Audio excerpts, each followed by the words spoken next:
Assalamualaikum warahmatullahi wabarakatuh. Sampurasun. Kumaha murid-murid sadayana di kelas tiru dararamang mudah-mudahan urang sadayana aya dina kawilujengan. Amin. Tepang deui sareng Ibu Abila dinu pelajaran bahasa Sunda.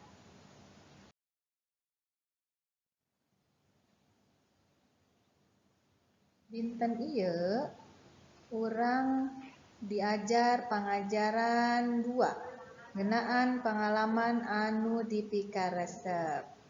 Tasup bahasanana nyaeta urang mikawanoh konsonan F, V, jeung Z, mikaweruh kecap rundayan awalan N sareng maca carita.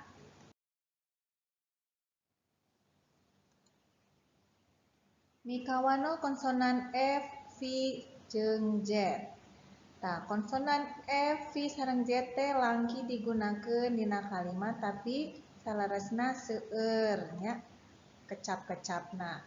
Contoh F, fotokopian. Kumaha contoh kalimahna? Di mana tempat fotokopian teh? Kitu oge F, fakir. Bantuan ti pamarentah dipasihkeun ka fakir miskin. Salajengna konsonan V, contona televisi.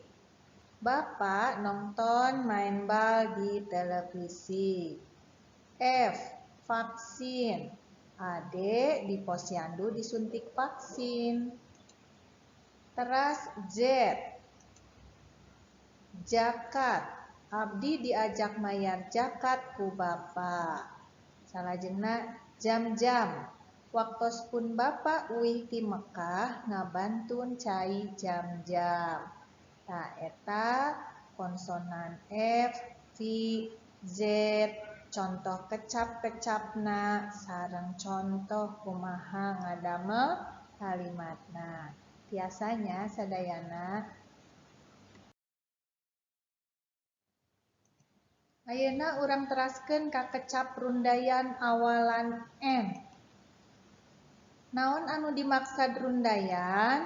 Rundayan teh nyaeta kecap turunan atanapi kecap anu dipasihan imbuhan huruf N atanapi M. Contona naon?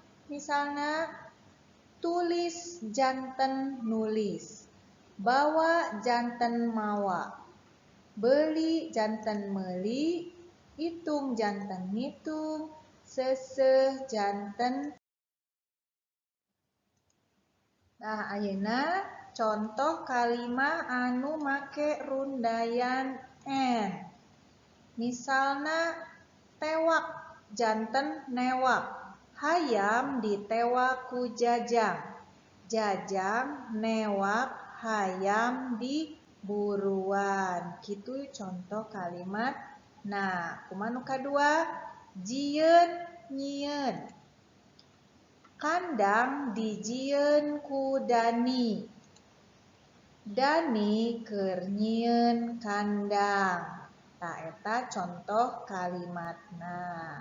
Biasa sadayana nya ngadamelna. Tah ayeuna materi maca carita. Dina buku bacaan hideep di kaca 12 aya hiji carita anu judulna Finalis Pasanggiri Pupuh.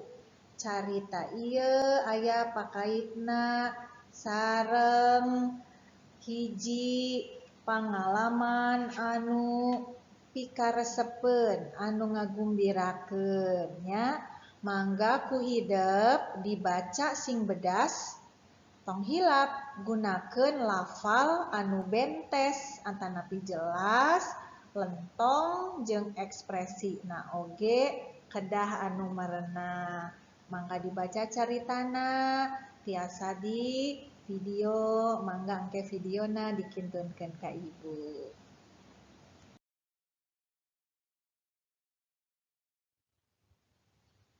Nah, murid-murid mung dugi dieu wae materi urang dinten ieu ngenaan pengalaman anu dipikaresep mikawanoh konsonan F, V, sareng Z, mika weruh, kecap, rundayan, awalan N.